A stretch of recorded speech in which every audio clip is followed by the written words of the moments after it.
বাংলাকে নব আঙ্গিকে নবরূপে সাজিয়ে তুলেছেন মাননীয় মুখ্যমন্ত্রী মমতা বন্দ্যোপাধ্যায়। সেই বাংলাকেই বিশ্বমঞ্চে আলোকিত করলেন লন্ডনের ঐতিহাসিক মাটিতে।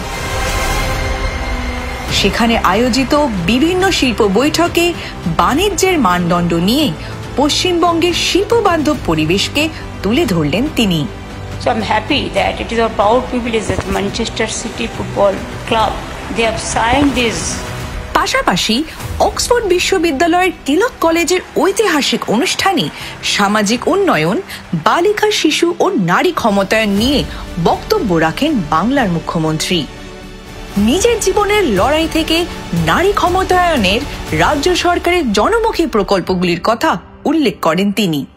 সার্বিকভাবে সমৃদ্ধ বাংলার পরিপূর্ণতাকে যে ভঙ্গিতে তিনি বিশ্বমঞ্চে তুলে ধরেছেন তাতে গর্বিত সমগ্র বঙ্গবাসী।